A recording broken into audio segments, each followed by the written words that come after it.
ಎಲ್ಲ ಮಕ್ಕಳಿಗೂ ಶುಭ ಸಂಜೆ. ಇವತ್ತಿನ ಗಣಿತದ ಕ್ಲಾಸಿಗೆ ಸ್ವಾಗತ ಮಕ್ಕಳೇ. ಇವತ್ತಿನ ಕ್ಲಾಸ್ ಅಲ್ಲಿ ನಾವು ನಮ್ಮ ಹಿಂದಿನ ಚಾಪ್ಟರ್ ರೇಖೆಗಳು ಮತ್ತು ಕೋನಗಳನ್ನು ಕಂಟಿನ್ಯೂ ಮಾಡೋಣ. ರೇಖೆಗಳು ಮತ್ತು ಕೋನಗಳು.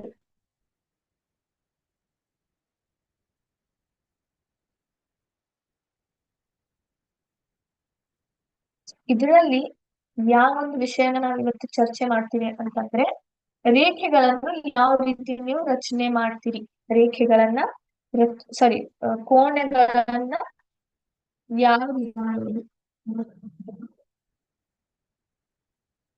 ರಚಿಸುವುದು.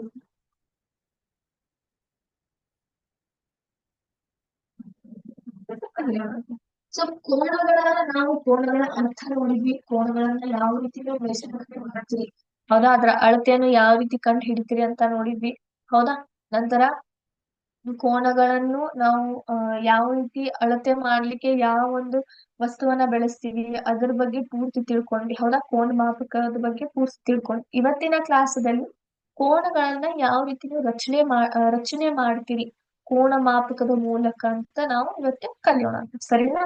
ಈಗ ಒಂದು ಕೋನ ತೆಗೆಯೋಣ ಅಂತ ನಾನು ಇಲ್ಲಿ ಬರೀತೀನಿ. ABC is equal to 90 degree ಅಂತ ಇದೆ. ಸೊ ನಾನಿಲ್ಲಿ ಎಷ್ಟನ್ನ ರಚನೆ ಮಾಡ್ಬೇಕು, ಕೋನ ಎಷ್ಟು ಮಾಪನೆ ಇರಬೇಕು, 90 ಡಿಗ್ರಿ ಇರುವಂತಹ ಒಂದು ಕೋಣೆಯನ್ನ ನಾನು ರಚನೆ ಮಾಡ್ಬೇಕು.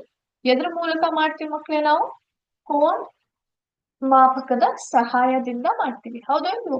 ಸೊ ಹಾಗಾಗಿ ಈಗ ಅದನ್ನ ನಾವು ರಚನೆ ಮಾಡೋಣ ಅಂತ. ಯಾವ ರೀತಿ ಮಾಡೋದು, ಈ ಫಸ್ಟ್ ಆಫ್ ಆಲ್ ನಾನು ಏನ್ ಹೇಳಿದ್ದೆ, ನಾವು ಯಾವತ್ತೂ ಒಂದು ಕೋಣೆಯನ್ನ ಬರಿತೀವಲ್ಲ, ಈಗ ನಾ ಬರ್ದಿದ್ದೀನಲ್ಲಿ ಏನಂತ ಬರ್ದಿದ್ದೀನಿ, ABC ಅಂತ ಬರ್ದಿದ್ದೀನಿ, ಹೌದಾ. Angle ABC. ಈ ಆಂಗಲ್ ABC ಅಲ್ಲಿ ಯಾವ ಪಾಯಿಂಟ್ ನಲ್ಲಿ ನಾವು ಕೋನ ತೆಗಿಬೇಕು, ನಾವ್ ಏನಿದ್ರು ಡಿ ಪಾಯಿಂಟಿನ ಮೇಲೆ ಏನ್ ಮಾಡ್ಬೇಕು, ಕೋಣೆಯನ್ನ ತೆಗಿಬೇಕು, ಹೌದಾ. ನಾನು ಹೇಳಿದ್ದೀನಿ ಯಾವತ್ತು ನೀವು ಆಂಗಲ್ ಅನ್ನ ಬರೆಯೋ ಟೈಮಿಗೆ ನಡುವಿನ ಲೆಟರ್ ಏನಿರ್ತದೆ ಮಕ್ಕಳೇ, ನಡುವಿನ ಲೆಟರ್ ಶೃಂಗ ಆಗಿರುತ್ತೆ.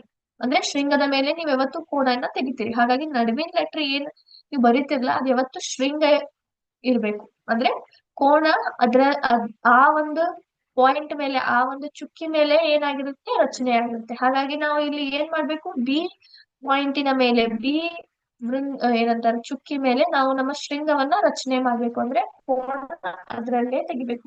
ಈಗ ಫಸ್ಟ್ ನಾನು ಒಂದ್ ಏನ್ ಮಾಡ್ತೀನಿ, ಒಂದು ಬೇಸ್ ಅನ್ನು ತೆಗೆದುಕೊಳ್ತೀನಿ. ಈ ರೀತಿ, ಹೌದಾ. ಇದು ಮತ್ತೆ ಸಿ ಅಂತ ಬರೀತೀವಿ. ಹೇಳಿದ್ರೆ 90 ಡಿಗ್ರಿ ತೆಗಿರಿ ಅಂತ ಹೇಳಿದ್ದಾರೆ. ಸೊ ನಾವು 90 ಡಿಗ್ರಿ ಎಲ್ಲ ತೆಗಿಬೇಕು ಮಕ್ಕಳೇ, ಈ ಒಂದು ಚುಕ್ಕಿ ಮೇಲೆ ತೆಗಿಬೇಕು, ಹೌದಾ ಇಲ್ಲ. ಬಿ ಮೇಲೆ ತೆಗಿಬೇಕು, ಯಾಕಂದ್ರೆ ಇಲ್ಲಿ ನಡುವಿನ ಲೆಟರ್ ಬಿ ಆಗಿದೆ. ಸೊ ಇಲ್ಲಿ ಬಿ ಅಂತ ನಾನು ಏನ್ ಮಾಡ್ತೀನಿ, ಈ ಒಂದು ಕೋನ ಮಾಪಕನ್ನ ಏನು ಸೆಂಟರ್ ಪಾಯಿಂಟ್ ಇರ್ತದಲ್ಲ, ಇಲ್ಲಿ ನೋಡ್ಲಿಕ್ಕೆ ಈ ಸೆಂಟರ್ ಪಾಯಿಂಟ್ ನೋಡ್ಲಿಕ್ಕತ್ತಲ್ಲ, ಈ ಸೆಂಟರ್ ಪಾಯಿಂಟ್ ಅನ್ನ ಇದ್ರ ಮೇಲೆ ಇಡ್ತೀನಿ ಈ ರೀತಿ, ಹೌದಾ. ಈ ಸೆಂಟರ್ ಪಾಯಿಂಟ್ ಅನ್ನ ಈ ರೀತಿ ಇಟ್ಟೆ. ಈಗ ಇಟ್ಟಿದ ಮೇಲೆ ಲೈನ್ ಯಾವ ಕಡೆ ಹೊಂಟದ, ನಮ್ ಬೇಸ್ ಲೈನ್ ಈ ಸೈಡ್ ಹೊಂಟದ, ಈ ಸೈಡ್ ಹೊಂಟದ, ಈ ಸೈಡ್ ಹೊಂಟದ, ಹೌದಾ. ಸೊ ಲೈನ್ ಈ ಕಡೆ ಹೊಂಟದ ಅಂತಂದ್ರೆ ನಾವ್ ಏನ್ ಮಾಡ್ಬೇಕು, ಈ 90 ಡಿಗ್ರಿ ಮಾರ್ಕ್ ಮಾಡ್ಬೇಕಲ್ಲ ನಾವು ಬಿ ಮೇಲೆ, ಹೌದಾ ಇಲ್ಲ. ಆದ್ರೆ ಲೈನ್ ಯಾವ ಕಡೆ ಹೊಂಟದ, ಈ ಕಡೆ ಹೊಂಟದ, ಈ ಕಡೆ ಹೊಂಟದ ಅಂದ್ರೆ ನಾವ್ ಈ ಕಡೆಯಿಂದ ನೋಡ್ಕೊಂತ ಬರ್ಬೇಕು. ಯಾಕಂದ್ರೆ ನಾ ಹೇಳಿದೀನಿ, ಪ್ರೊಟ್ರಾಕ್ಟರ್ ಏನಿರ್ತದ ಕೋನ ಮಾಪಕದ ಮೇಲೆ ಎರಡೂ ಕಡೆ ಏನಿರ್ತದ ಮಕ್ಳೇ, ಮೆಷರ್ಮೆಂಟ್ ಇರ್ತದೆ. ಹೀಗೂನು 1 to 180 ಇರ್ತದ, ಹೌದಿಲ್ಲ. 1 to 180 ಡಿಗ್ರಿ ಇರ್ತದೆ. ನಂತರ ಈ ಕಡೆಯಿಂದನೂ ಏನಿರ್ತದ, 1 to 180 ಡಿಗ್ರಿ ಇರ್ತದೆ. ಈಗ ನೀವ್ ಯಾವ ಕಡೆ ಮೆಷರ್ ಮಾಡ್ತೀರಿ ಬೇಕಲ್ಲ. ಸೊ ಹಾಗಾಗಿ ನೀವ್ ಏನ್ ಮಾಡ್ಬೇಕು, ಯಾವ ಕಡೆ ನಿಮ್ ಬೇಸ್ ಲೈನ್ ಹೋಗ್ತಿರ್ತದಲ್ಲ ಅಲ್ಲಿಂದ ಮೆಷರ್ಮೆಂಟ್ ಮಾಡ್ಬೇಕು. ಈಗ ನಿಮ್ ಬೇಸ್ ಲೈನ್ ಯಾಕಡೆ ಹೊಂಟದ, ಈ ಕಡೆ ಹೊಂಟದ. ಸೊ ಈ ಕಡೆ ಇತ್ರ ಮೆಷರ್ ಮಾಡ್ಕೊಂತ ಬರ್ಬೇಕು. ಈ ಕಡೆ ನಮಗ್ ಸಂಬಂಧ ಇಲ್ಲ. ಈ ಕಡೆ 10, 20, 30, 40, 50, 60, 70, 80, 90 ಇಲ್ಲಿದೆ. 90 ಇಲ್ಲಿ ಬರುತ್ತೆ, ಹೌದಾ.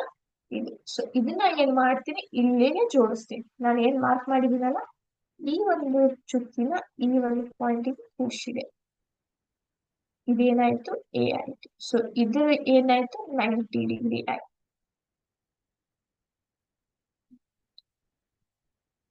ಹೌದಾ.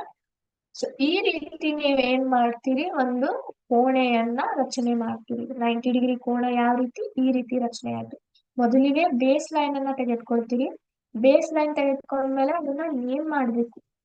ನೇಮ್ ಮಾಡಿದ್ಮೇಲೆ ಯಾವ ಚುಕ್ಕಿ ಮೇಲೆ ಶೃಂಗ ಇರುತ್ತಲ್ಲ ಆ ಚುಕ್ಕಿ ಮೇಲೆ ಏನ್ ಮಾಡ್ಬೇಕು ನಾವು, ಪ್ರೊಟ್ರಾಕ್ಟರ್ ಅಂದ್ರೆ ಕೋನ ಮಾಪಕವನ್ನ ಇಟ್ಟು ಎಷ್ಟು ಡಿಗ್ರಿ ಹೇಳ್ತಾರ ಆ ಡಿಗ್ರಿಯನ್ನ ಪಾಯಿಂಟ್ ಔಟ್ ಮಾಡ್ಕೊಂಡು ನಂತರ ಮಾಡಿದ್ರೆ ನಮ್ಗೆ ಏನ್ ಸಿಕ್ತು, ಕೋನ ಮಾಪಕ ಮೂಲಕದಿಂದ ರಚನೆಯಾದಂತ ಕೋಣೆ ಸಿಕ್ತು. ಅನ್ಸುತ್ತೆ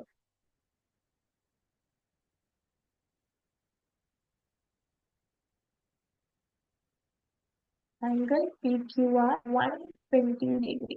ಸೊ ಇಲ್ಲಿ ಎಷ್ಟಿದೆ, 120 ಡಿಗ್ರಿ. ಇದರಿಂದ ನಾನು ಏನ್ ಮಾಡ್ತೀನಿ, ಇಲ್ಲಿ ಕೋನ ಮಾಪಕದ ಸಹಾಯದಿಂದ ಒಂದು ಬೇಸ್ ಅನ್ನ ತೆಗೆದುಕೊಳ್ತೀನಿ ಮಕ್ಕಳು. ಓಕೆ, ತೆಗೆದುಕೊಂಡ ತೆಗೆದುಕೊಂಡ ಮೇಲೆ ಏನ್ ಮಾಡ್ತೀನಿ ಈಗ, ಓಕೆ ತೆಗೆದುಕೊಂಡ್ಮೇಲೆ ಇಲ್ಲಿ ಶೃಂಗ ಎದ್ರ ಮೇಲದ, ಕ್ಯೂ ಮೇಲದ, ಹೌದಾ? ಕ್ಯೂ ಈ ಕಡೆ ಬರೋ ಬದ್ಲಿ ಈ ಕಡೆ ಬರೀಲಿಕ್ಕೂ ಬರುತ್ತೆ ನಿಮಗೆ. ನೆಕ್ಸ್ಟ್ ಇದಕ್ ಮಾಡೋಣ ಅಂತ, ಕ್ಯೂ ಆರ್ ಅಂತ ಬರೀತೀನಿ. ಸೊ ಇದು ನಡುವಿನ ಲೆಟರ್ ಕ್ಯೂ ಐತಲ್ಲ, ನಡುವಿನ ಲೆಟರ್ ಮೇಲೆ ನಾನು ಏನ್ ಬರ್ಬೇಕು, ಇದು 120 ಡಿಗ್ರಿ ಬರ್ಬೇಕು. ಹಾಗಾಗಿ ಕ್ಯೂ ಈ ಕಡೆ ಬರೋಣ, ಬರೆದು ಕ್ಯೂ ಆರ್ ಅಂತ ನಾನು ಹೆಸರನ್ನ ಕೊಟ್ಟೆ. ಈಗ ಏನ್ ಮಾಡ್ತೀನಿ, ಇಲ್ಲಿ ಪಿ ಬರ್ಲಿಕ್ಕೆ ಬರಲ್ಲ ಮಕ್ಳೆ. ಈಗ ಅಪ್ಪಿತಪ್ಪಿ ಪಿ ಬರ್ದೆ ಅಂತ ಪಿ ಕ್ಯೂ ಆರ್ ಇಲ್ಲಿ ಬರ್ಬೇಕಾಗ್ತದೆ. ಪಿ ಕ್ಯೂ ಆರ್ ಹಿಂಗ್ ಉಲ್ಟಾ ಆಗುತ್ತದೆ, ಪಿ ಕ್ಯೂ ಆರ್. ಓಕೆ, ಅದಕ್ಕಿಂತ ಬಿಟ್ಟರೆ ನೀವು ಕರೆಕ್ಟ್ ಒಂದೇ ಲೆವೆಲ್ ಆಗಿ ಹೋಗಬಹುದು. ಸರಿನಾ? ಈಗ ನೋಡ್ರಿ ನಾನು ಕ್ಯೂ ಅಂತ ಬರೀತೀನಿ. ಬಂದ ತಕ್ಷಣ ಇದು ಪಾಯಿಂಟ್ ಮೇಲೆ ನನ್ನ ಒಂದು ಕೋನ ಮಾಪಕವನ್ನು ಇಡ್ತೀನಿ. ಇಟ್ಟು ಏನ್ ಮಾಡ್ತೀನಿ, 120 ಮತ್ತೆ ಬೇಸ್ ಲೈನ್ ಈ ಕಡೆ ಇದೆ, ಹಾಗಾಗಿ ಇಲ್ಲಿಂದ ಕೌಂಟ್ ಮಾಡ್ಕೊಂಡು ಹೋಗ್ತೀನಿ. ಇಲ್ಲಿ ಅದ್ರಲ್ಲಿ 90 ಬರುತ್ತದೆ, 100, 110, 120 ಇಲ್ಲಿ ಬಂತು. ಸೊ ಈ ಒಂದು ಪಾಯಿಂಟ್ ಮಾಡಿದ್ದನ್ನ ಇಲ್ಲಿಗೆ ನಾನು ಮೆನ್ಷನ್ ಮಾಡ್ತೀನಿ.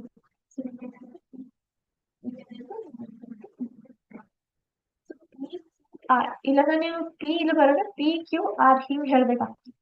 ಆ ರೀತಿನೂ ನೀವು ಬರ್ಬೋದು, ಸ್ವಲ್ಪ ಕನ್ಫ್ಯೂಸ್ ಆಗುತ್ತೆ, ಅದಕ್ಕೆ ನಾನು ಬ್ಯಾಡ್ ಅಂತ ಹೇಳಿದೆ.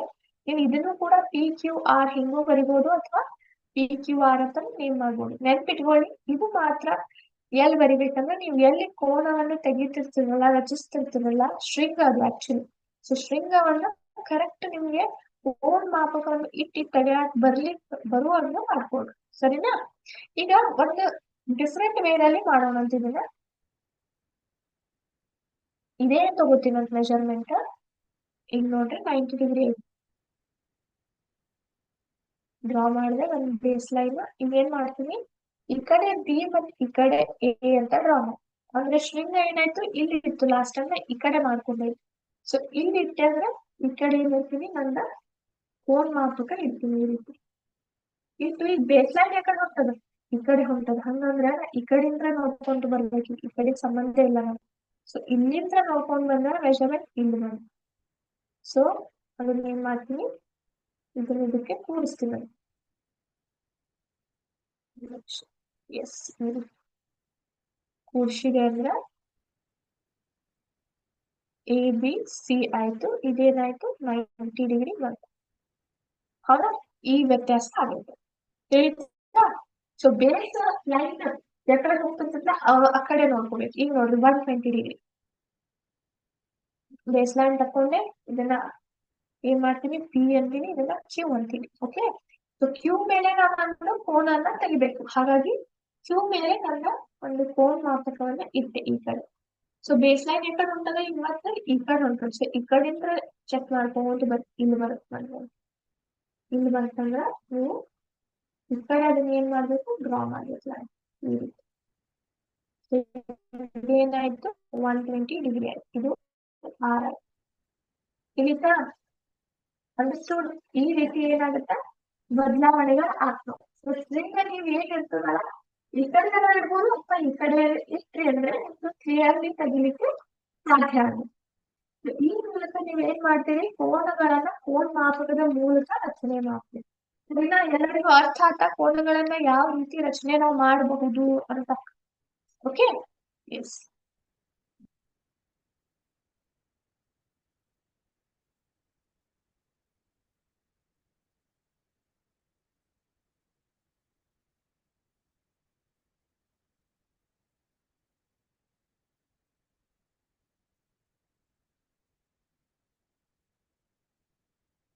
ಈಗ ಕೋನಗಳ ವಿಧಗಳು ಅಥವಾ ಪ್ರಕಾರಗಳ ಬಗ್ಗೆ ಮಾತಾಡೋಣ.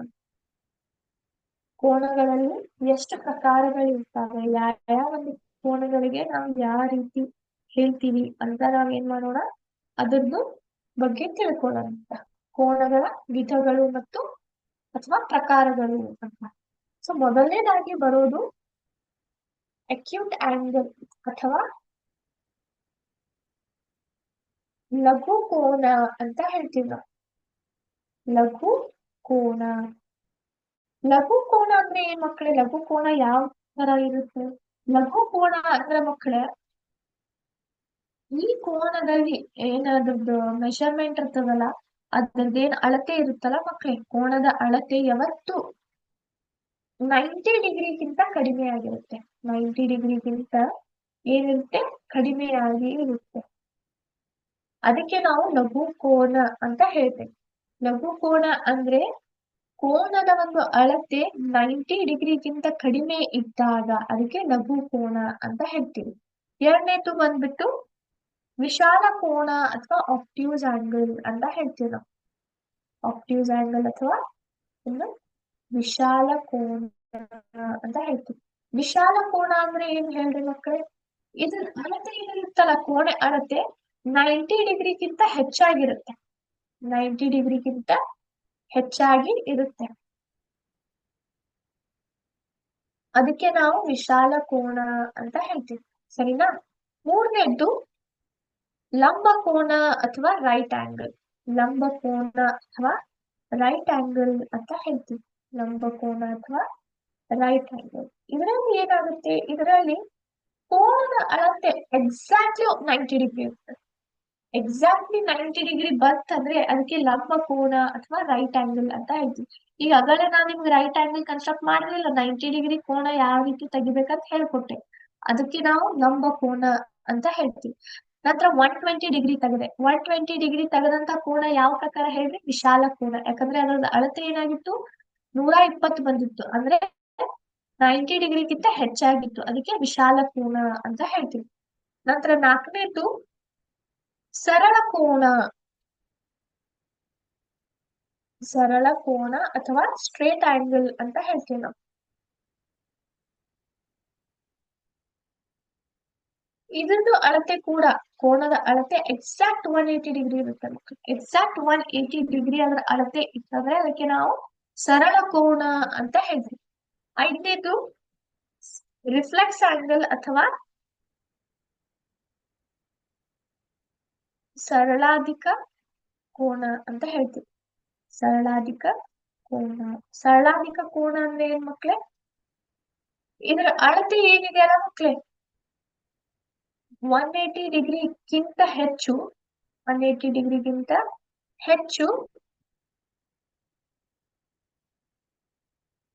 360 ಡಿಗ್ರಿಗಿಂತ ಕಡಿಮೆ ಇರುತ್ತೆ. 180 ಡಿಗ್ರಿಗಿಂತ ಹೆಚ್ಚು, 360 ಡಿಗ್ರಿಗಿಂತ ಕಡಿಮೆ. ಇಲ್ಲೂ ಕೂಡ ಹಾಗೆ, ನಾನೇನು ವಿಶಾಲ ಕೋನ ಅಂದ್ರೆ ಅಲ್ಲ, 90 ಡಿಗ್ರಿಗಿಂತ ಹೆಚ್ಚು ಇರುತ್ತೆ ಮತ್ತು 180 ಡಿಗ್ರಿಗಿಂತ ಕಡಿಮೆ ಇರುತ್ತೆ. 180 ಡಿಗ್ರಿಗಿಂತ ಕಡಿಮೆ ಇರುತ್ತೆ. ನಿಮ್ಗೆ ಬೇಕಂದ್ರೆ ನಿಮ್ಗೆ ಇಂಪಾರ್ಟೆಂಟ್ ಅನ್ಸಿದ್ರೆ ಮಕ್ಕಳೇ ನೀವು ಇದನ್ನ ನೋಟ್ ಡೌನ್ ಮಾಡ್ಕೋಬೇಕು. ನಾನಲ್ಲಿ ಶಾರ್ಟ್ ನೋಟ್ಸ್ ಆಗಿ ನಿಮ್ಗೆ ಪ್ರಿಪೇರ್ ಮಾಡಿ ಕೊಟ್ಟಿದ್ದೀನಿ. ಸೊ ಲಘು ಕೋನ ಅಂದ್ರೆ ಏನು ಮಕ್ಕಳೇ? 0 ಡಿಗ್ರಿಯಿಂದ ಪ್ರಾರಂಭ ಆಗಿ 90 ಡಿಗ್ರಿಗಿಂತ ಕಡಿಮೆ ಇರೋ ಕೋನದ ಅಳತೆಗೆ ನಾವು ಯಾವ ರೀತಿ ಕೋನ ಅಂತ ಹೇಳ್ತೀವಿ? ಲಘು ಕೋನ ಅಂತೀವಿ. ನಂತರ ವಿಶಾಲ ಕೋನ ಅಥವಾ ಆಬ್ಟ್ಯೂಸ್ ಆಂಗಲ್ ಅಂದ್ರೆ ಏನ್ ಮಕ್ಕಳೇ? 90 ಡಿಗ್ರಿಗಿಂತ ಹೆಚ್ಚು ಅದರ ಕೋನ ಅಳತೆ ಇರುತ್ತೆ, ಆದ್ರೆ ಅದು 180 ಡಿಗ್ರಿಗಿಂತ ಕಡಿಮೆಯಾಗಿ ಇರುತ್ತೆ. ನಂತರ ಲಂಬ ಕೋನ ಅಂದ್ರೆ ಎಕ್ಸಾಕ್ಟ್ಲಿ 90 ಡಿಗ್ರಿ ಬಂದ್ರೆ. ಅದೇ ರೀತಿ ಸರಳ ಕೋನ ಅಂದ್ರೆ ಎಕ್ಸಾಕ್ಟ್ಲಿ 180 ಡಿಗ್ರಿ ಇರುತ್ತೆ. ನಂತರ ಸರಳಾಧಿಕ ಕೋನ ಅಂದ್ರೆ 180 ಡಿಗ್ರಿಗಿಂತ ಹೆಚ್ಚು, 360 ಡಿಗ್ರಿಗಿಂತ ಕಡಿಮೆ ಇದ್ರೆ ಅದಕ್ಕೆ ಸರಳಾಧಿಕ ಕೋನ ಅಥವಾ ರಿಫ್ಲೆಕ್ಸ್ ಆಂಗಲ್ ಅಂತ ಹೇಳ್ತೀವಿ. ನಿಮ್ಗೆ ಇಲ್ಲೊಂದು ಸಿಮ್ಯುಲೇಷನ್ ತೋರಿಸ್ತೀನಂತೆ, ಸೊ ನಿಮ್ಗೆ ಈಸಿಲಿ ಅದ್ರ ಮೂಲಕ ನೀವು ತಿಳ್ಕೊಬಹುದು. ಇಲ್ಲಿ ನೋಡಿ, ಒಂದು ನಿಮಿಷ. ಎಸ್, ಎಲ್ಲರಿಗೂ ಕಾಣ್ಲಿಕ್ಕೆ ನಾನೀಗ ಏನ್ ಮಾಡ್ತೀನಿ, ಇದು ಪೂರ್ತಿ ಈ ರೀತಿ ಇಟ್ಬಿಟ್ಟಿದ್ದೀನಿ. ಹೌದಾ? ಇಲ್ಲಿ ನೋಡಿ, ಸಿ ಎ ಬಿ ಅಂದ್ರೆ ಏನು? ಸಿ ಎ ಬಿ ಇದು ಒಂದು ಕೋನ. ಹೌದಾ? ಕೋನ ಎಲ್ ಫಾರ್ಮ್ ಆಗಿದೆ, ಶೃಂಗ ಎಲ್ಲಿದೆ, ಎ ಇದೆ. ಸೊ ಎ ಚುಕ್ಕಿ ಮೇಲೆ ಏನಾಗಿದೆ, ಏನಾಗಿದೆ, ರಚನೆ ಆಗಿದೆ. So angle C A B. ಈಗ ನೋಡ್ರಿ, ನಾನು ಈ ರೀತಿ ಚೇಂಜಸ್ ಮಾಡ್ಕೊಂತ ಹೋಗ್ತೀನಿ. ಇಲ್ಲಿ ನೀವು ನೋಡ್ಬಹುದು, ಡಿಗ್ರೀಸ್ ಏನಾಗತ್ತಾವ, ಚೇಂಜ್ ಆಗ್ಲಿಕ್ಕತ್ತಾವ. ಕೋನದ ಅಳತೆ ಏನಿದೆ, ಚೇಂಜ್ ಆಗ್ಲಿಕ್ಕತ್ತದ. ಈಗ ನೋಡ್ರಿ, ಪೂರ್ತಿ ಇಲ್ಲಿ ತನ ಇಡ್ತೀನಿ ನಾನು ನಿಮಗೆ. ಹೌದಾ? ಇಲ್ಲಿ ನೋಡ್ರಿ, ಇಲ್ಲಿ ಚೇಂಜ್ ಆಯ್ತಾ, 85 ಡಿಗ್ರಿಗೆ ಇಟ್ಟಿದ್ದೀನಿ ಇಲ್ಲಿ. ಇದು ಏನಂತ ತೋರಿಸ್ಲಿಕ್ಕತ್ತದ, ಇದು ಒಂದು ಅಕ್ಯೂಟ್ ಆಂಗಲ್ ಇದೆ ಅಂದ್ರೆ, ಅಕ್ಯೂಟ್ ಆಂಗಲ್ ಅಂದ್ರೆ ಏನು ಕನ್ನಡದಲ್ಲಿ, ಲಘು ಕೋನ ಇದೆ ಅಂತ ಹೇಳಿಕತ್ತದ. ಅಂದ್ರೆ 0 ಡಿಗ್ರಿ ಅಂತ ಪ್ರಾರಂಭ ಆಗಿ 90 ಡಿಗ್ರಿಗಿಂತ ಕಡಿಮೆ ಇದ್ರೆ ಅದು ಏನಾಗುತ್ತೆ, ಲಘು ಕೋನ. ಸಾರಿ, ಲಘು ಕೋನ ಆಗ್ತದೆ ಮಕ್ಕಳು. ಈಗ ಎಕ್ಸಾಕ್ಟ್ 90 ಡಿಗ್ರಿ ಇಟ್ಟೆ ನೋಡಿ. 90 ಡಿಗ್ರಿ ಆದ್ರೆ ಏನಾಯ್ತು, ಇದು ಲಂಬ ಕೋನ ಆಯ್ತು. 90 ಡಿಗ್ರಿ ಈ ಪ್ರಕಾರ ಕಾಣ್ತದೆ. ಇದಕ್ಕೆ ನಾವೇನಂತ ಹೇಳ್ತೀವಿ, ಲಂಬ ಕೋನ ಅಂತ ಹೇಳ್ತೀವಿ. ಎಕ್ಸಾಕ್ಟ್ 90 ಡಿಗ್ರಿ ಬಂದ್ರೆ. ಈಗ ಒಂಚೂರು ಹೆಚ್ಚಿಗೆ ಮಾಡ್ತೀನಿ ಇದನ್ನ, ಒಂದ್ ನಿಮಿಷ ನೋಡ್ರಿ. ಸೊ ಬದಲಾವಣೆಗಳಾಯ್ತು ನೋಡ್ರಿ. ಆಪ್ಟ್ಯೂಸ್ ಆಂಗಲ್ ಅಂತ ತೋರಿಸ್ಲಿಕ್ಕತ್ತದ. ಹೌದಾ? ಆಪ್ಟ್ಯೂಸ್ ಆಂಗಲ್ ಅಂದ್ರೆ ಏನ್ ಮಕ್ಳೇ? ಆಪ್ಟ್ಯೂಸ್ ಆಂಗಲ್ ಅಂದ್ರೆ ವಿಶಾಲ ಕೋನ ಅಂತ ಅರ್ಥ. ಇಲ್ಲಿ ನೋಡಿ, ಪೂರ್ತಿ 90 ಡಿಗ್ರಿಗಿಂತ ಹೆಚ್ಚಿಗೆ ಬಂತು ಅಂದ್ರೆ ಅದೇನಾಗುತ್ತೆ, ವಿಶಾಲ ಕೋನ ಆಗುತ್ತೆ. ಎಲ್ಲಿ ತನಕ ಮಕ್ಳೇ? ಅಪ್ ಟು 180 ಡಿಗ್ರಿಗಿಂತ ಕಡಿಮೆ. ಅಂದ್ರೆ 90 ಡಿಗ್ರಿಗಿಂತ ಹೆಚ್ಚು, 180 ಡಿಗ್ರಿಗಿಂತ ಕಡಿಮೆ ಇದ್ರೆ ಅದು ಯಾವ ಕೋನ? ಅದು ವಿಶಾಲ ಕೋನ. ಈಗ ಎಕ್ಸಾಕ್ಟ್ಲಿ 180 ಡಿಗ್ರಿ ತಂದೆನ, ಇದೇನಾಯ್ತು, ಸರಳ ಕೋನ ಆಯ್ತು, ಸ್ಟ್ರೇಟ್ ಆಂಗಲ್ ಆಯ್ತು. ಸರಳ ಕೋನ ನೋಡ್ಲಿಕ್ಕೆ ಈ ರೀತಿ ಇರ್ತದೆ ಮಕ್ಕಳೇ. ಈಗ 180 ಡಿಗ್ರಿಗಿಂತ ಹೆಚ್ಚಿಗೆ ಮಾಡ್ತೀವಿ. ಇಲ್ಲಿ ನೋಡಿ, ಚೇಂಜ್ ಆಯ್ತಾ ಆಂಗಲ್ ಹೆಸರು? ಸಾರಿ, ರಿಫ್ಲೆಕ್ಸ್ ಆಂಗಲ್ ಆಯ್ತು ಅದು. ಹೌದೇನೋ, ಸರಳಾಧಿಕ ಕೋನ ಆಯ್ತು ಅದು. ನೋಡಿ, ಅಪ್ ಟು ಇಲ್ಲಿ ನೋಡಿ, ಈ ರೀತಿ. ಹೌದಾ? ನೋಡಿ, ಇದು ಪೂರ್ತಿ ರಿಫ್ಲೆಕ್ಸ್ ಆಂಗಲ್. ರಿಫ್ಲೆಕ್ಸ್ ಆಂಗಲ್ ಅಂದ್ರೆ ಏನ್ ಮಕ್ಳೇ? ಸರಳಾಧಿಕ ಕೋನ ಅಂದ್ರೆ ಏನು? 180 ಡಿಗ್ರಿಗಿಂತ ಹೆಚ್ಚು, 360 ಡಿಗ್ರಿಗಿಂತ ಕಡಿಮೆ. ಸಾರಿ ಮಕ್ಳೇ, ಇದಕ್ಕೆ ನಾವು ಸರಳಾಧಿಕ ಕೋನ ಅಂತ ಹೇಳ್ತೀವಿ. ಸೊ ಕೋನಗಳ ವಿಧಗಳು ಈ ರೀತಿ ಇದೆ. ಮೊದಲನೇದಾಗಿ ಬರೋದು ಯಾವುದು? ಲಘು ಕೋನ. ಅದ್ರದ್ದು ಮಾಪನೆ ಹೆಂಗಿರುತ್ತೆ, ಅಳತೆ ಹೆಂಗಿರುತ್ತೆ? 90 ಡಿಗ್ರಿಗಿಂತ ಕಡಿಮೆ. 0 ಡಿಗ್ರಿ ಅಂತ ಪ್ರಾರಂಭವಾಗಿ 90 ಡಿಗ್ರಿಗಿಂತ ಕಡಿಮೆ. ನಂತರ ಎಕ್ಸಾಕ್ಟ್ಲಿ 90 ಡಿಗ್ರಿ ಬಂದ್ರೆ ಅದಕ್ಕೆ ನಾವು ಏನಂತ ಹೇಳ್ತೀವಿ? ರೈಟ್ ಆಂಗಲ್ ಅಂದ್ರೆ ಲಂಬ ಕೋನ ಅಂತ ಹೇಳ್ತೀವಿ. ನಂತರ 90 ಡಿಗ್ರಿಗಿಂತ ಹೆಚ್ಚು, 180 ಡಿಗ್ರಿಗಿಂತ ಕಡಿಮೆ ಇದ್ರೆ ಅದೇನದು? ವಿಶಾಲ ಕೋನ, ಆಪ್ಟ್ಯೂಸ್ ಆಂಗಲ್ ಅಂತ ಹೇಳ್ತೀವಿ. ನಂತರ ಎಕ್ಸಾಕ್ಟ್ 180 ಡಿಗ್ರಿ ಬಂದ್ರೆ ಅದಕ್ಕೆ ಸರಳ ಕೋನ ಅಂತ ಹೇಳ್ತೀವಿ. ನಂತರ 180 ಡಿಗ್ರಿಗಿಂತ ಹೆಚ್ಚಿಗೆ, 360 ಡಿಗ್ರಿಗಿಂತ ಕಡಿಮೆ ಇದ್ರೆ ಅದು ಯಾವ್ದಾಗ್ತು? ಸರಳಾಧಿಕ ಕೋನ. ಈ ರೀತಿ ರಿಫ್ಲೆಕ್ಸ್ ಆಂಗಲ್ ಅಂತ ಹೇಳ್ತೀವಿ ನಾವು. ರಿಫ್ಲೆಕ್ಸ್ ಆಂಗಲ್ ನೋಡಿ, ಇದು ಅಳತೆ ಪೂರ್ತಿ ಈಸ್ಟ್ ಪೂರ್ತಿ ಹೇಳ್ಲಿಕ್ಕೆ, ಇಲ್ಲಿ ಹೇಳ್ಲಿಕ್ಕತ್ತಿಲ್ಲ ಅದು. ಇಲ್ಲಿಂದ ಸ್ಟಾರ್ಟ್ ಆಗಿ ಇಲ್ಲಿ ತನ ನೀವು ನೋಡ್ಬೋದ, ಗ್ರೀನ್ ಕಲರ್ ನಲ್ಲಿ, ಹಸಿರು ಕಲರ್ ನಲ್ಲಿ ಮಾರ್ಕ್ ಆಗಿದೆ ನೋಡಿ, ಅದು ರಿಫ್ಲೆಕ್ಸ್ ಆಂಗಲ್ ಪೂರ್ತಿ. Okay, yes. ಈಗ ಒಂದಿಷ್ಟು ನಾವೇನ್ ಮಾಡೋಣ, ಆ ಒಂದಿಷ್ಟು ಕ್ವೆಶನ್ಸ್ ಅನ್ನ ಸಾಲ್ವ್ ಮಾಡೋಣ ಅಂತ ಮಕ್ಳೇ. ಈಗ ನಾನು ನಿಮಗೆ ತೋರಿಸ್ತೀನಂತ. ಸೊ ಅದ್ರ ಮೂಲಕ ನಿಮ್ಗೆ ಇನ್ನಷ್ಟು ಇದ್ರ ಬಗ್ಗೆ ಗೊತ್ತಾಗುತ್ತೆ. ಸರಿನಾ? ಸೊ ಟೈಪ್ಸ್ ಆಫ್ ಆಂಗಲ್ಸ್ ಮೇಲೆ ಒಂದಿಷ್ಟು ಪ್ರಶ್ನೆಗಳನ್ನ ಸಾಲ್ವ್ ಮಾಡೋಣ. ಇದು ಯಾವ ತರದ್ದು angle? What type of angle is this? 30 degree ಅಂತ ತೋರಿಸ್ಲಿಕ್ಕತ್ತದ ಕೋನದ ಅಳತೆ. ಇದು ಯಾವ ತರದ್ದು ಆಂಗಲ್ ಆಯ್ತು ಮಕ್ಳೇ? Right angle, acute angle, obtuse angle. Right ಅಂದ್ರೆ ಲಂಬ ಕೋನ, ಲಘು ಕೋನ ಅಥವಾ ವಿಶಾಲ ಕೋನ. ಅದು ಯಾವ ಕೋನ ಆಗುತ್ತೆ? ಲಘು ಕೋನ ಆಗುತ್ತೆ. ಹೌದಲ್ಲ? ಎಸ್. ಈಗ ಎರಡನೇ ಪ್ರಶ್ನೆ, what type of angles are these? ಇಲ್ಲಿ ತೋರಿಸಿದಂಥ ಯಾವ ಪ್ರಕಾರದ ಆಂಗಲ್ಸ್ ಆಗಿದ್ದಾವೆ? Right, ಅಕ್ಯೂಟು, obtuse. ಅಂದ್ರೆ ಲಘು ಕೋನ, ಲಂಬ ಕೋನ ಅಥವಾ ವಿಶಾಲ ಕೋನ, ಮೂರರಲ್ಲಿ ಯಾವ ರೀತಿಯಾಗಿದೆ? ಎಸ್ ಹೇಳ್ರಿ ಮಕ್ಳೇ. ಎಸ್, ನೀವ್ ಅನ್ನತ್ತೀರಿ ಲಘು ಕೋನ. ಚೆಕ್ ಮಾಡೋಣ ಲಘು ಕೋನ ಅಂತ. ಕರೆಕ್ಟ್, ಯಾಕಂದ್ರೆ ನಾವೀಗ ಮೆಷರ್ಮೆಂಟ್ ಮೂಲಕನೇ ತಿಳ್ಕೊಬಹುದು. ಹೌದಲ್ಲ? ಈಗ ಇದು ಏನಿದೆ, what type of angle is this? ಇದು ಯಾವ ರೀತಿಯ ಆಂಗಲ್ ಆಗಿದೆ? ಇದು ಲಂಬ ಕೋನ. ಹೌದಾ? 90 ಡಿಗ್ರಿ ಎಕ್ಸಾಕ್ಟ್ ತೋರಿಸ್ಲಿಕ್ಕತ್ತದ ನಾನು. What type of angle is this? ಈ ರೀತಿ ಇಲ್ಲಿ ತೋರಿಸ್ಲಿಕ್ಕತ್ತದ. ಇದು ಯಾವ ರೀತಿಯ ಆಂಗಲ್ ಆಯ್ತು ಮಕ್ಕಳೇ? ಲಘುನ, ಲಂಬನ ಅಥವಾ ವಿಶಾಲ? ಅದು ಲಘು ಕೋನ ಆಗಿದೆ. ಇಲ್ಲಿ ನೋಡಿ, ಇಲ್ಲಿ 130 ಡಿಗ್ರಿ ತೋರಿಸ್ಲಿಕ್ಕತ್ತದ ಕೋನದ ಒಂದು ಅಳತೆ. ಇದರಲ್ಲಿ ಯಾವ್ದಾಯ್ತು? ಲಘು ಕೋನ, ಲಂಬ ಕೋನ ಅಥವಾ ವಿಶಾಲ ಕೋನ? ಎಸ್, ವೆರಿ ಗುಡ್ ಮಕ್ಕಳೇ, ವಿಶಾಲ ಕೋನ. ಹೌದಾ? ಕರೆಕ್ಟ್. ಈಗ ಮುಂದಿನ ಪ್ರಶ್ನೆ, what type of angle is this? ಒಂದ್ ನಿಮಿಷ, ಇದನ್ನ ಸ್ವಲ್ಪ ಇದು ಮಾಡ್ತೀನಿ. ಹಾ, ಈಗ ನೋಡಿ, ಇದು ಯಾವ ರೀತಿಯ ಒಂದು ಆ ಕೋನ ಆಗಿದೆ? ರೈಟಾ, ಅಕ್ಯೂಟಾ, ಆಪ್ಟ್ಯೂಸ? ರೈಟ್ ಅಂತೂ ಅಲ್ಲ, ಆಪ್ಟ್ಯೂಸ್. ಹೌದಾ? ಈಗ ನೋಡಿ, 30 ಡಿಗ್ರಿ ಅಂತ ಇದೆ. ಇದು ಯಾವ್ದಾಯ್ತು ಮಕ್ಕಳೇ? ಲಘು ಕೋನ ಆಯ್ತು. ಹೌದಲ್ಲ? ಎಸ್. ಈಗ ನೋಡಿ, ಇಲ್ಲಿ ಕೊಟ್ಟಂತ ಆಂಗಲ್ಸ್ ಎಷ್ಟು ಮೆಜರ್ಮೆಂಟ್ ಇದೆ? 90 ಡಿಗ್ರಿ ಇದೆ. ಸೊ 90 ಡಿಗ್ರಿ ಅಂದ್ರೆ ಯಾವ ಕೋನ ಬರುತ್ತೆ ಮಕ್ಕಳೇ? ಅದು ಲಂಬ ಕೋನ ಬರುತ್ತೆ. ಹೌದಲ್ಲ? ಎಸ್. ಇಲ್ಲಿ ನೋಡಿ, ಇದು ಯಾವ ರೀತಿ ಕೋನ ಇದೆ? ಇದಕ್ಕೆ ಏನಂತ ಹೇಳ್ತೀವಿ ನಾವು? ಎಸ್, ವೆರಿ ಗುಡ್, ವಿಶಾಲ ಕೋನ. ಈಗ ಇದು ಯಾವ ರೀತಿ ಇದೆ? 90 ಡಿಗ್ರಿ ಮೆಷರ್ಮೆಂಟ್ ತೋರಿಸ್ಲಿಕ್ಕತ್ತದ. ಯಾವ ಕೋನ ಆಯ್ತು? ಸರಳ ಕೋನ. ಸಾರಿ, ಯಾವುದು? ಲಂಬ ಕೋನ ಆಯ್ತು. ಸರಳ ಕೋನ ಅಂದ್ರೆ 180 ಡಿಗ್ರಿ ಆಗುತ್ತೆ. ಹೌದಲ್ಲ? ಸೊ ಇದು ಲಂಬ ಕೋನ ಆಯ್ತು. ನಂತರ ಇದು ಎಲ್ ಶೇಪ್ ಅಲ್ಲಿ ಇದೆ, ಅಂದ್ರೆ ಯಾವ ಇರೋ ಸಾಧ್ಯತೆ ಇದೆ? ಲಂಬ ಕೋನನಾ? ಚೆಕ್ ಮಾಡೋಣ. ಕರೆಕ್ಟ್ ಇದೆ ನೋಡಿ ನಿಮ್ಮ ಆನ್ಸರ್. Very good ಮಕ್ಳೇ. ಈಗ ನೋಡಿ, ಇಲ್ಲಿ ಎಷ್ಟೊಂದು ಮೆಷರ್ಮೆಂಟ್ ಕೊಟ್ಟಿದ್ದಾರೆ. 116, 112 ಡಿಗ್ರಿ, 168 ಡಿಗ್ರಿ, 94 ಡಿಗ್ರಿ, 105 ಡಿಗ್ರಿ, ಇವೆಲ್ಲದರದ್ದು ಮೆಷರ್ಮೆಂಟ್ ಕೊಟ್ಟಿದ್ದಾರೆ. ಇವೆಲ್ಲ ಯಾವ ಪ್ರಕಾರದಲ್ಲಿ ಬರ್ತವೆ? ಲಂಬ ಕೋನ, ಲಘು ಕೋನ ಅಥವಾ ವಿಶಾಲ ಕೋನ? ವಿಶಾಲ ಕೋನ ಅಂದ್ರೆ ಏನು ಮಕ್ಕಳೇ? 90 ಡಿಗ್ರಿಗಿಂತ ಹೆಚ್ಚು, 180 ಡಿಗ್ರಿಗಿಂತ ಕಡಿಮೆ. ಲಘು ಕೋನ ಅಂದ್ರೆ 90 ಡಿಗ್ರಿಗಿಂತ ಕಡಿಮೆ ಆಗಿರುತ್ತೆ. ನಂತರ ಲಂಬ ಕೋನ ಅಂದ್ರೆ ಎಕ್ಸಾಕ್ಟ್ 90 ಡಿಗ್ರಿ ಆಗಿರ್ಬೋದು. ಇದು ಯಾವ ಪ್ರಕಾರದಲ್ಲಿರುತ್ತೆ? ವಿಶಾಲ ಕೋನ. ಹೌದಲ್ಲ? ಎಸ್, ವೆರಿ ಗುಡ್ ಮಕ್ಕಳೇ. ಈಗ ಒಂದಿಷ್ಟು ಪ್ರಶ್ನೆಗಳನ್ನ ನಾವು ಇದೊಂದು ಚಾಪ್ಟರ್ ಇದೆಯಲ್ಲ, ರೇಖೆಗಳು ಮತ್ತು ಕೋನಗಳು, ಅದ್ರ ಮೇಲೆ ನೋಡೋಣ ಅಂತ. ಮೊದಲನೇದು, part of a line that has 2 end points.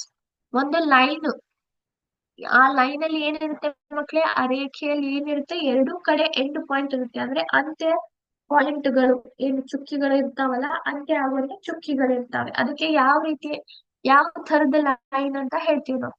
ನೋಡ್ಬಹುದಾ ನೀವು? Parallel line, right angle, acute, intersecting point, line, obtuse, ray, line segment, perpendicular lines. ಇದ್ರದ್ದು ಅರ್ಥ ಇದರಲ್ಲಿ ನೀವು ಹುಡುಕ್ಬೇಕು. Part of a line that has 2 end points ಅಂದ್ರೆ ಒಂದು ರೇಖೆ, ಅದು ಒಂದು ಭಾಗ. ಅದು ಆ ರೇಖೆಗೆ ಏನಿರುತ್ತೆ? ಎರಡೂ ಕಡೆ ಅಂತ ಪಾಯಿಂಟ್ಸ್ ಗಳು ಎಂಡ್ ಆಗ್ತಾವ ಮಕ್ಳೆ. ಅದಕ್ಕೆ ನಾವ್ ಏನಂತ ಹೇಳ್ತೀವಿ? ರೇಖೆ. ಯಾವ ತರದ ರೇಖೆ ಅದು? ಸೊ ನೀವು ಉತ್ತರ ಕೊಡ್ಬೇಕು ನನ್ ಜೊತೆಗೆ. ಅಂದ್ರೆ ನಾನಿಲ್ಲಿ ಏನ್ ಮಾಡ್ತೀನಿ? ಮ್ಯಾಚ್ ಮಾಡ್ತೀನಿ ಅದನ್ನ. ಹೇಳಿ, ನೀವು ಓದಿದಿರ ರೇಖಾಖಂಡ, ರೇಖೆ ಅಂತ ಓದಿದಿರಲ್ಲ? ಇದು ರೇಖೆನ, ರೇಖೆ ಖಂಡನ? ಇದಕ್ಕೆ ಏನಂತ ಹೇಳ್ತೀವಿ? ರೇಖೆ ಅಂತ ಹೇಳ್ತೀವಿ. ಹೌದಾ? ಸೊ ಲೈನ್ ಇದೆಯಾ ನೋಡೋಣ, ಚೆಕ್ ಮಾಡೋಣ. ಓಕೆ, ಇದಕ್ಕೆ ಇಡ್ತೀನಿ ಅಂತ ಈ ರೀತಿ. Made up of line that are equal distance apart which travel in the same direction that will never intersect. ಇವು ಎರಡು ರೇಖೆಗಳು ಇರ್ತಾವ ಮಕ್ಳೇ.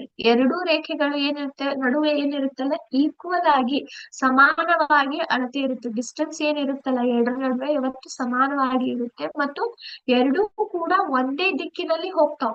ಆಮೇಲೆ ಯಾವತ್ತೂ ಒಂದಕ್ಕೊಂದು ಕೂಡೋದಿಲ್ಲ. ಅದಕ್ಕೆ ಎತ್ತ ರೇಖೆಗಳು ಅಂತ ಹೇಳ್ತೀವಿ ನಾವು. ಯಾವ ರೇಖೆ ಅವು? ನೀವ್ ಹೇಳ್ಬೋದಾ?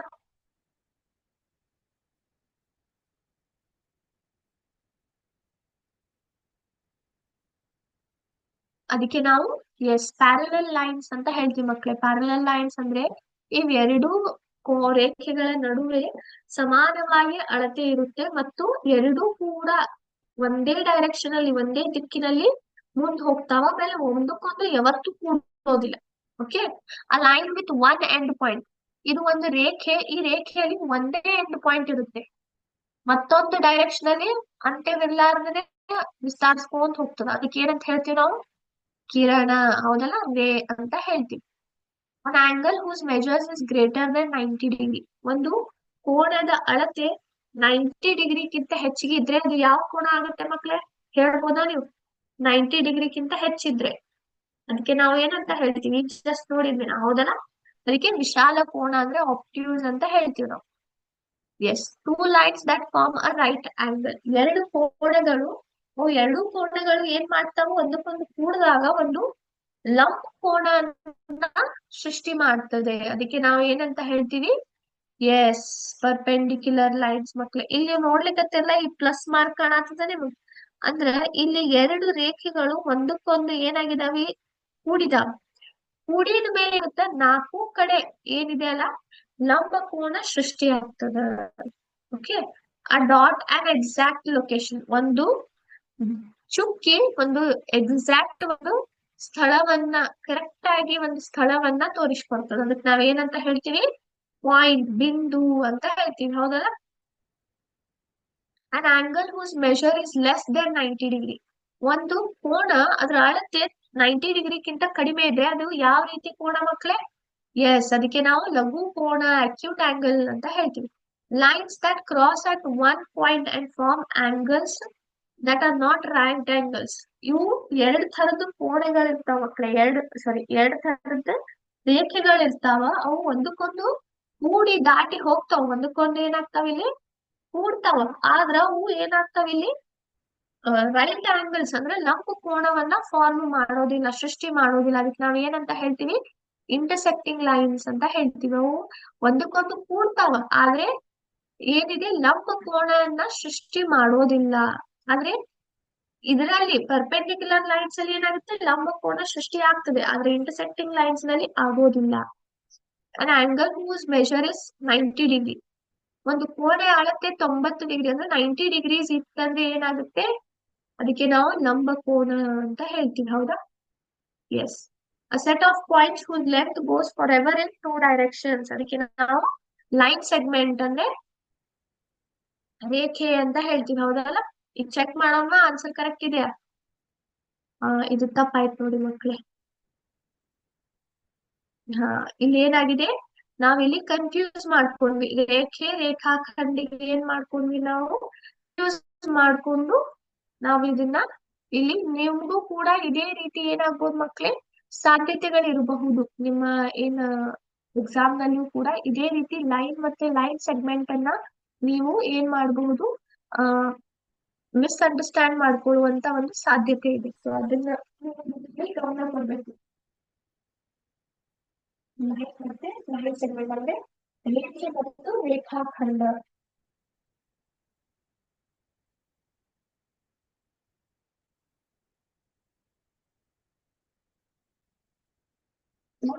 ತಿಳ್ಕೊಂಡ್ಬಿಡುವಂತ ರೇಖೆ ಮತ್ತು ರೇಖಾಖಂಡ ಬಗ್ಗೆ, ಯಾಕಂದ್ರೆ ಕನ್ಫ್ಯೂಷನ್ ಬೇಡ.